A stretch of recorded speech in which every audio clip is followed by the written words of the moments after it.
My name is Enkobet Matara. I own this house, the master of Norton Magistrate Court.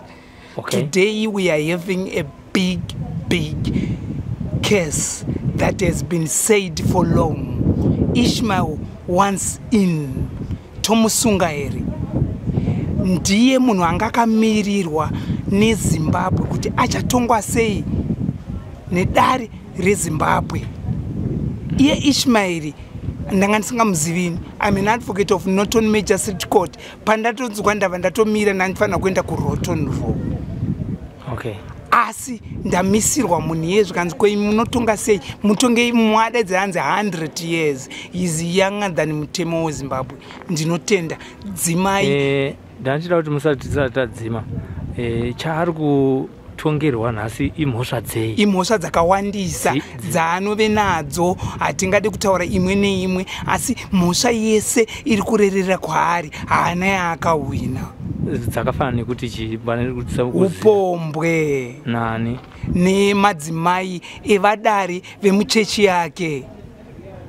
Dzimwe mhosva futi imwe yacho kubira vadzidzi vake vaanoti vadzidzi achivaendesa hameno ndiwa munoti hanzi maactivity anoitwa pachechi asina chaanobhadhara, achibhadhara iye nemudzimai wake.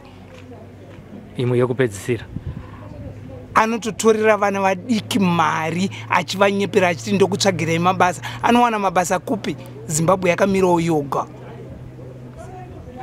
Tichitarisa nyaya idzodzo dzekudzvanyirira vanhu, imi munenge muchiti vaitwe sei vanhu vese mafamilies anga ari ikoko? Ndingade kuti vangauye kwaari Ishmael arimo mumota umo, momutora momugarisa apa, momuti ndokumbirawo mari yangu yese yawaitorera mwana wangu uchiti achawana basa. Ndinokumbirawo mari yangu yese yemwana wangu yese yawamunyepera uchirara naye uchimuti chakuwanisa basa. Vana vangu vakawanda vanochemera Zimbabwe kuti dai mamuona munhu yeye anonzi anotsvagira Zimbabwe tingatati tuzi mabasa anovaudza vana vese ivavo anawoka. Kunyaya yekuvigwa vanhu vasina madeath certificates achizvikwanisa izvozvo, registrar vari kuda kutomoonawo nhasi kuti iye ndiye angakwanisa kunyora ichocho. Ndinotenda mandikwanisa kuti Zimbabwe yechiona chinhu chakanaka. Mashoko enye ekudzidziso kuvanhu vese vangaita zvakatofanana nezvaachitwa naMadziBaba Ishmael. Aiwa, anowanika iyeye atimushori. Ndinotenda kuti Zimbabwe ichadzidza pane iyeyi. Aiwa, chaakunyorwa icho mudare iro.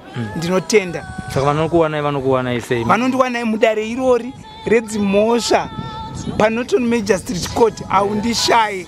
Ndini iyeye, wewa munoti iyeye, master of that court. Thank you very much. This is geographically TV, hakudi masivi, Sly Media TV, and this spot and dream street in the zone and up news in Daka wonder name of views. Sly Media TV, man, they change my dreams. Sly, yeah, Sly Media, Sly, yeah, Sly Media, Sly, yeah, Sly Media, Sly, yeah, Sly Media. Kuchinja vision, yeah, my ghetto youth, kuchinja life, yeah, my ghetto youth. Kutipa nzira semageto youth, kutipa gwara ramangwana rakanaka. Sly, yeah, Sly Media.